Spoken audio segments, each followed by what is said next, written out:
There is a law in the universe that answers instantly to the word spoken with conviction. What you decree in faith is not idle chatter.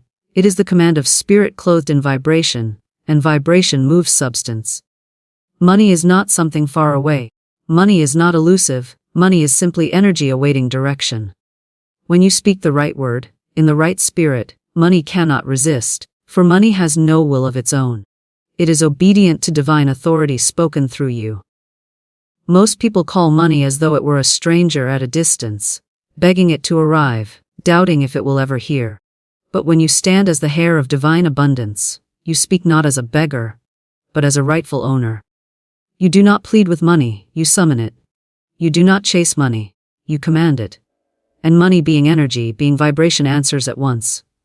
The sentence is this: money comes to me now, by divine right, in perfect ways. Say it not timidly, but with the majesty of one who knows the truth. Money comes to me now.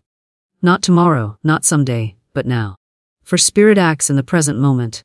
Be divine right. Not by force, not by dishonor, not by struggle, but by the unfailing law of good that governs all supply. In perfect ways. Not in confusion, not in lack, not in harm, but in order, harmony, and blessing. This one decree unlocks the storehouses that have always been waiting for you. It sets angels of supply in motion, it quickens the channels, it rearranges circumstances. It stirs the hearts of those appointed to give and to open doors. The invisible responds before the visible catches up, but rest assured, once spoken in faith, the manifestation is inevitable. Speak it when you rise, speak it when you walk, speak it in silence of thought or in the fullness of voice. Do not waver, do not contradict it with fear or doubt. For every time you declare, money comes to me now, by divine right, in perfect ways, you release a current of energy that hastens its own evidence. Remember, words are seeds. What you sow, you reap. Sow this sentence, and the harvest must appear. Speak it with joy, with expectancy, with thanksgiving, and you will see how swiftly money hastens to obey the call of divine order spoken through you. The spoken word has been recognized since ancient times as the creative force through which invisible energy becomes visible form, and when we realize the depth of this truth, we understand that every word uttered with belief is a command sent into the unseen to shape reality. Words are not idle sounds. They are living vibrations that echo beyond the surface of thought, carrying with them the magnetic quality of belief and intention. When a person speaks with conviction, their word becomes law to the substance of the universe, and that substance must arrange itself to obey. The world we live in is not only matter, but spirit clothed as matter, energy clothed as form, vibration clothed as substance, and this spirit listens to the decrees of the one who speaks from faith. Many live without awareness of this truth, and they scatter their words like seeds thrown on barren ground, words of doubt, lack, and fear, never realizing that the same law which could bring them abundance is obeying their unconscious commands to withhold it. To declare that words are commands is to awaken to responsibility, for once we recognize that every word sets a law in motion, we understand the need to guard the tongue and discipline the thought, before it takes shape as speech. When you speak of money with longing or desperation, you push it away, for the words carry with them vibrations of lack and separation. But when you speak of money as though it is obedient, present, and willing, you call it forth with authority. The creative substance of the universe responds not to weakness but to certainty, not to begging but to command, not to fear but to faith. The spoken word is not magic in the sense of trickery, but law in the sense of spiritual science, a precise operation of cause and effect. Just as gravity responds to a stone dropped from the hand, so too does universal supply respond to the word decreed with faith. To say a word without belief is like striking a note without resonance. The sound may be heard, but the vibration fades quickly and leaves no mark. But to say a word with full alignment of thought, feeling, and conviction is to strike a chord that resounds in the unseen until form must appear. It is important to recognize that speech is not only the sound of words leaving the lips, but the silent affirmations of the mind repeated again and again. The inner dialogue is also speech, and it too sends forth vibrations that create circumstances. If the tongue says, "I am prosperous," but the mind whispers, I am lacking, the vibrations cancel one another and the creative command loses force. But if both the inner word and the spoken word are united in harmony, the decree becomes irresistible. This is why the spoken word must be cultivated, repeated, spoken with feeling, until the subconscious is trained to agree with it fully. Once agreement is reached between conscious declaration and subconscious belief, the spoken word takes on a power that cannot be denied, for it is no longer just an utterance, but a decree sealed with authority. The power of the spoken word has been confirmed again and again in the lives of those who dare to test it. People who have spoken words of healing with certainty have seen bodies respond. People who have spoken words of supply with conviction have seen channels open. People who have spoken words of harmony have seen relationships transformed. This is not because of chance or coincidence, but because words act as seeds planted into the soil of the unseen, and the unseen is bound by divine law to bring forth after its kind. To speak abundance is to plant abundance. To speak lack is to plant lack. To speak delay is to plant delay. To speak immediacy is to plant immediacy.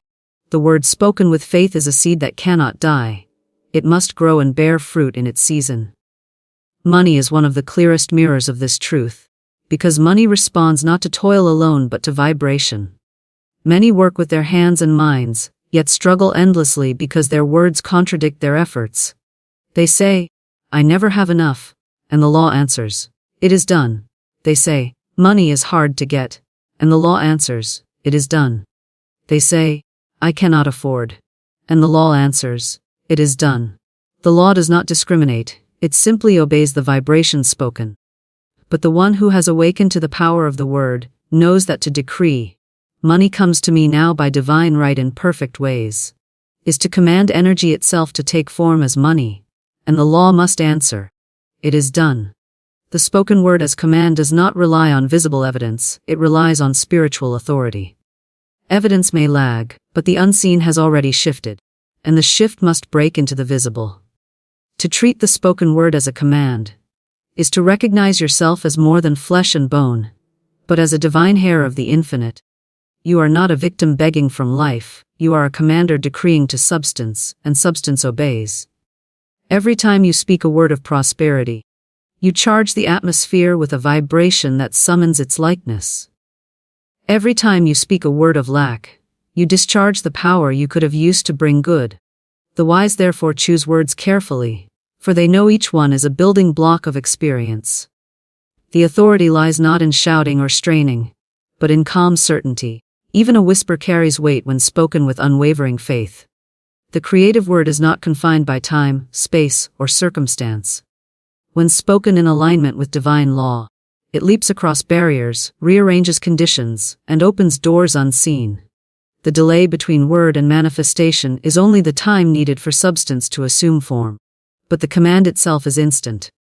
The universe does not take counsel of the size of your request, for to infinite supply, there is no large or small. It answers the same to, "A penny comes to me now," as it does to, "A fortune comes to me now." The difference lies only in the faith of the speaker, for the law measures not quantity but vibration. To decree a little with great faith may yield more than to decree much with doubt. Therefore, to understand the spoken word as command is to awaken to the mastery of life. It is to cease idle speech and begin intentional decree.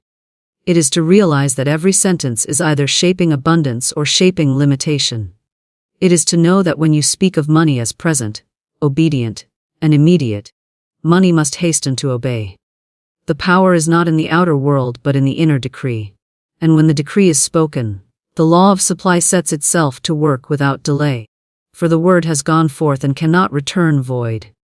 Money is energy, and like all forms of energy it is obedient to the direction it is given. It does not possess a will of its own. It does not argue, resist, or choose sides. It simply responds to the vibration impressed upon it through thought, feeling, and word. When a person understands this truth, they cease to treat money as a stubborn master, and begin to see it as a faithful servant, awaiting instruction. The belief that money is hard to get, that it avoids certain people, or that it only flows to a select few, is merely a false image sustained by fear and ignorance. In reality, money is abundant and neutral, waiting for the one who recognizes their authority to call it forth. The moment you speak to money as energy, not as an obstacle, you release the invisible cords that bind it, and you invite it to obey. Most of the struggle around money exists because people view it as scarce and powerful, as though it controls them instead of the other way around. They work tirelessly, chase endlessly, and yet they repel the very substance they seek, because their inner vibration declares lack. The spoken and unspoken messages they send are filled with resistance. I can't afford this. Money never stays with me. I don't know how to make enough. These are not harmless phrases. They are commands issued to obedient energy, and money merely fulfills them without judgment. To treat money as resistant is to project resistance upon it, and resistance must echo back in experience. But when you declare that money is obedient, available, and immediate, you shift the energy entirely, and the reflection you see in your affairs must change. Energy is fluid.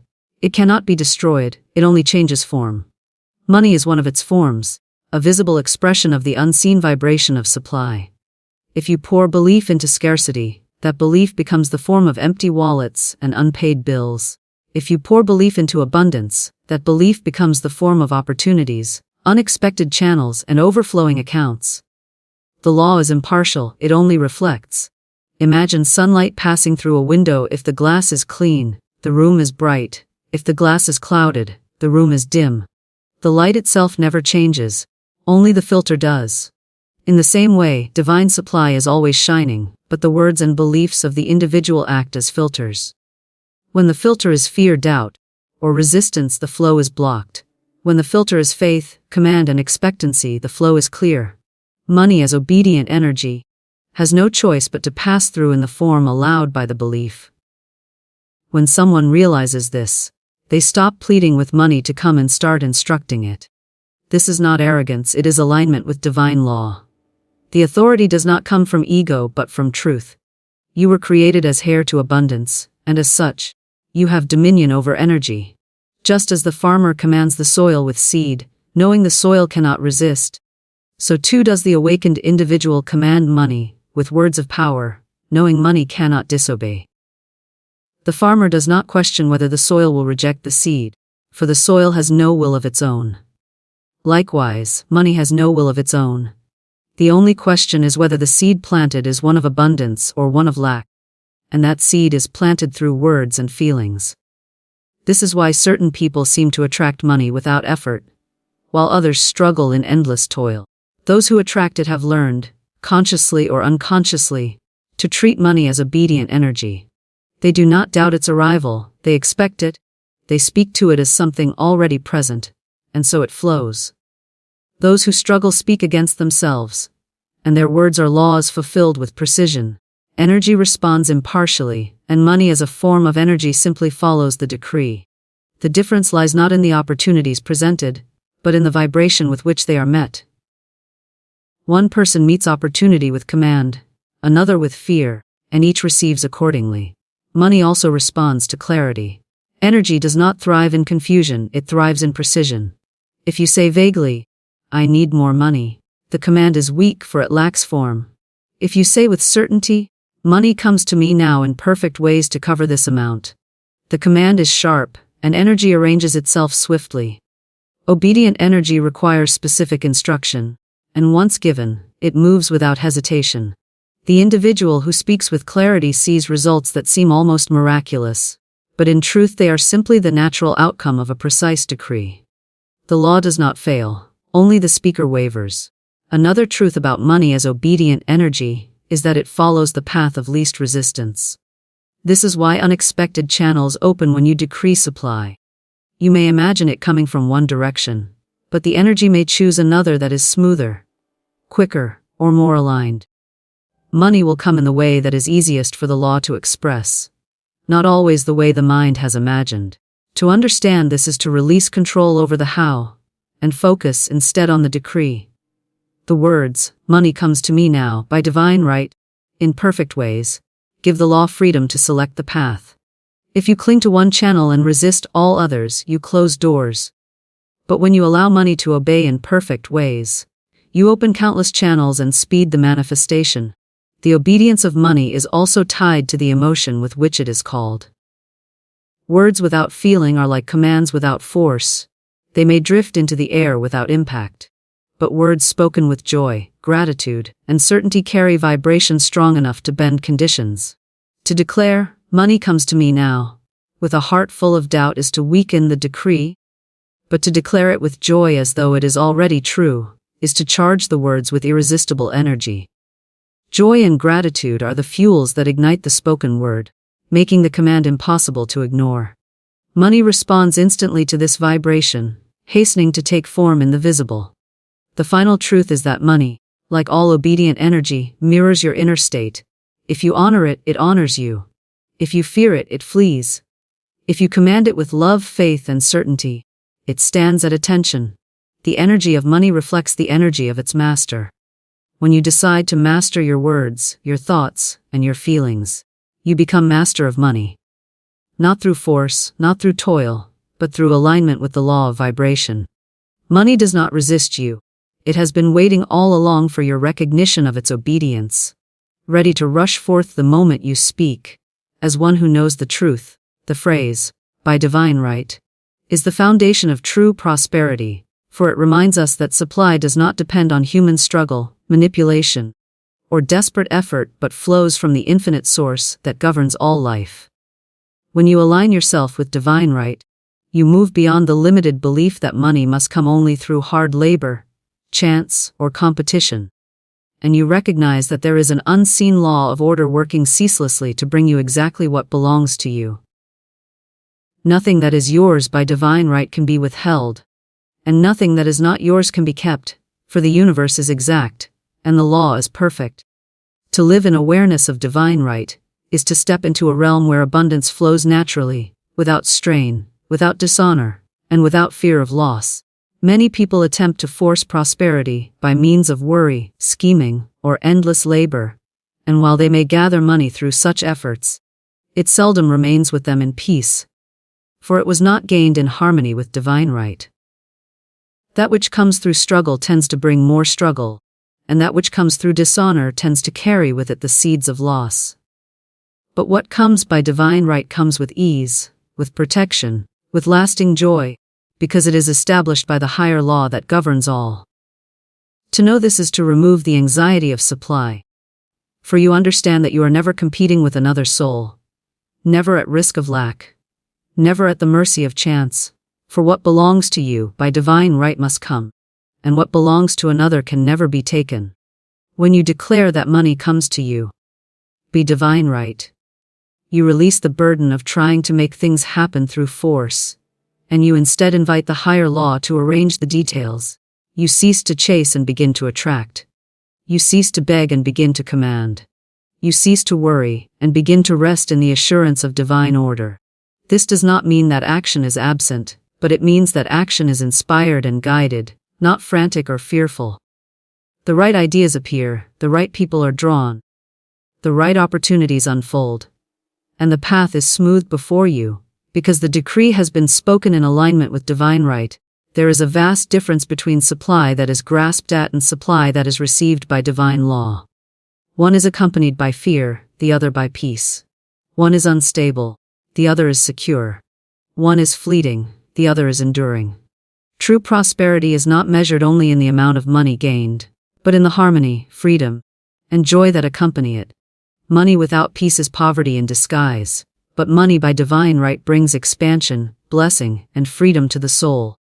When you affirm that money comes to you by divine right, you are affirming that you desire not only wealth, but the wealth that aligns with good, the wealth that blesses, the wealth that brings no sorrow with it. The phrase, by divine right, also sets protection around your affairs.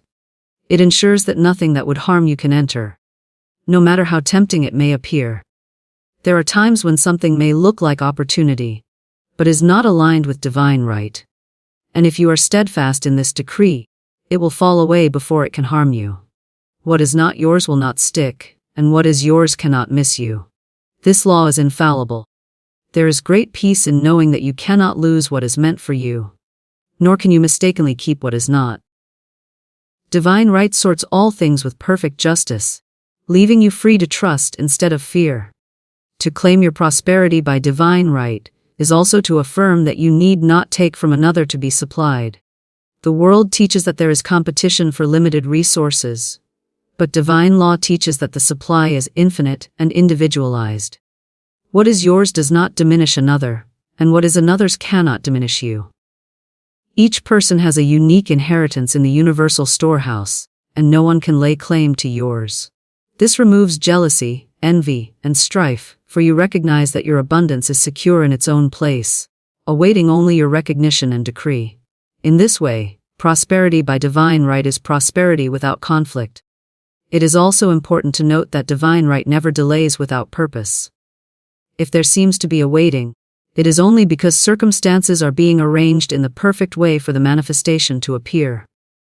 Delay is never denial, for what belongs to you must arrive. The higher law often works behind the scenes, clearing paths, shifting conditions, and preparing channels. When you stand firm in the decree, money comes to me now by divine right. You anchor yourself in faith, knowing that though you may not yet see the form, the substance is already moving. The unseen is already working, and the visible must follow. There is also freedom in divine right, for it removes the need to cling or hoard. When you know your supply is secure by law, you are not afraid to give, to circulate, to bless others with what you have. Money that is hoarded in fear stagnates, but money that is circulated in faith multiplies. By divine right, you cannot outgive the source, for every channel you bless becomes a greater channel of return. Prosperity by divine right is always flowing, never stuck, never withheld. It is like a river ever moving, ever replenished, and you stand in its current as long as you affirm your place in the law. Another truth about divine right is that it corrects mistakes and straightens paths. If you have misused money in the past or made choices that led to loss, you need not remain bound by them. By aligning yourself with divine right, you call upon a higher order to restore and adjust, to make right what seemed wrong, to turn apparent failures into stepping stones for greater good. The law is merciful as well as exact, and when you affirm your supply by divine right, you allow restoration to enter where there was lack. What seemed lost can return in new and better form, for divine law is always working to bring you to the perfect manifestation of your true inheritance. To live in the consciousness of divine right is to walk with confidence. For you no longer question whether you will be provided for. You know that the law of supply is unfailing, that the universe is abundant, that your inheritance is secure, and that your decree is honored. Money no longer appears as a master to be feared or a prize to be chased, but as a servant that obeys. Every declaration, "Money comes to me now by divine right in perfect ways," is a command that aligns you with the highest order, and in that alignment, prosperity flows naturally, without strain, without conflict, and without compromise. The decree "Money comes to me now, by divine right, in perfect ways," is more than a string of words. It is a formula that embodies the fullness of spiritual law. Each part of the sentence carries power, and when spoken with conviction it summons money with immediacy, harmony, and precision. The opening word, money, is direct, clear, and without hesitation. It calls the substance by name. There is no vagueness in this decree, no timid reference to supply or help without form. To say money is to address the energy specifically, to command it with clarity, and to give the law a definite channel to move through. Just as a builder must have a blueprint to shape a structure, so too must the spoken word present a clear image for the law to bring into form. By speaking the word, money, you are laying out the blueprint, making the decree unmistakable. The phrase "comes to me" affirms reception. It does not beg, it does not chase, it does not strain. It declares that the flow is toward you, that you are the appointed receiver of this supply. There is no separation, no distance, no resistance implied. "Comes to me" is magnetic, drawing the substance of money as iron filings to a magnet. It cancels the belief that you must pursue or struggle, replacing it with the truth that money is already in motion, hastening to reach you. Every time you affirm, "Comes to me," you strengthen the current of attraction, reminding yourself that you are not a beggar at the gates of fortune, but the rightful heir calling forth what belongs to you. The word no is the spark that ignites immediacy. Without it, the decree might drift into some indefinite future, always postponed, always delayed. But the law of supply works in the present, for the present is the only point of power. When you say, no, you are commanding manifestation in this moment, not waiting for some vague tomorrow.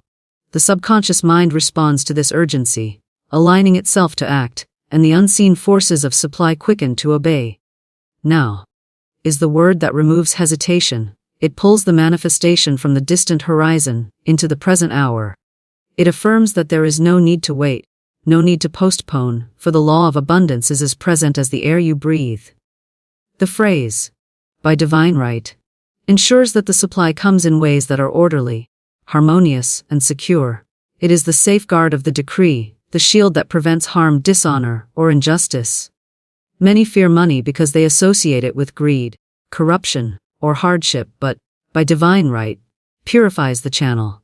It guarantees that what comes will bless and not burden, enrich and not entangle.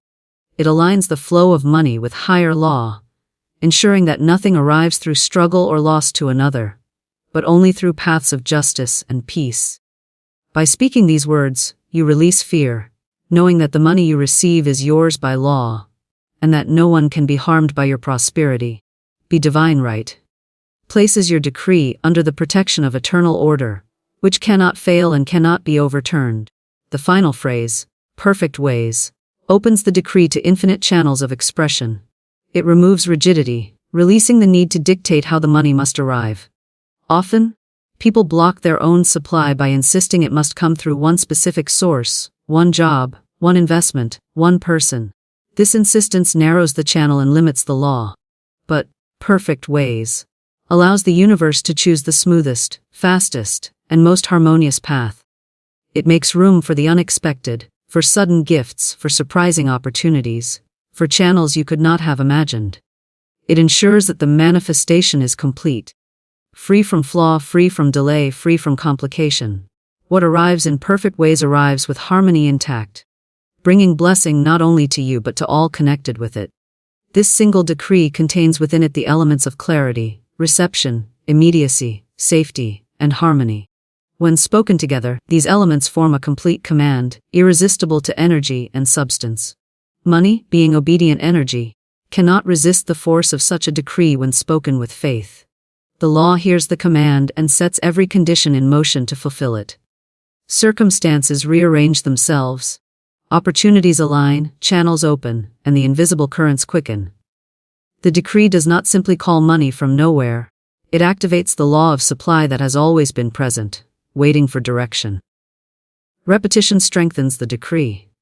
The first time it is spoken, it sends out a vibration. The second time, it deepens the imprint. The third time, it builds momentum. With every repetition, the subconscious mind becomes more aligned, fear is weakened, doubt is erased, and certainty takes root. The words carve pathways in consciousness, and once those pathways are established, the flow of money follows naturally. The decree becomes not only words on the lips, but a truth engraved in the mind. And what is engraved in the mind must be mirrored in experience. The decree is also strengthened by emotion. To speak it coldly is to send a weak command, but to speak it with joy, with gratitude, with expectancy is to charge it with irresistible force. Emotion is the fuel that drives the decree into the unseen with power. Gratitude in particular magnifies the decree, for when you give thanks as though the money is already present, you affirm its reality, and the law hastens to make the invisible visible. To say, money comes to me now, by divine right, in perfect ways, with a heart full of joy is to speak a word that vibrates with life, a word that cannot fail. Faith is the final seal upon the decree. To speak the words once and then cancel them with doubt is to weaken the command. But to hold steady, to declare again and again, to stand unmoved even when outer conditions seem unchanged, is to demonstrate mastery. The law does not delay out of reluctance but out of arrangement. While the decree is at work, circumstances are aligning, unseen channels are being prepared. The one who holds fast in faith sees results that appear sudden, but in truth they were prepared from the first decree. Faith keeps the vibration alive, sustaining the decree until it takes form. This one sentence is a key that unlocks abundance. It is a declaration of authority, a call to energy, a safeguard of harmony, and an invitation to the infinite. To speak it is to command money to respond, and respond it must. For the decree is law, and the law never fails.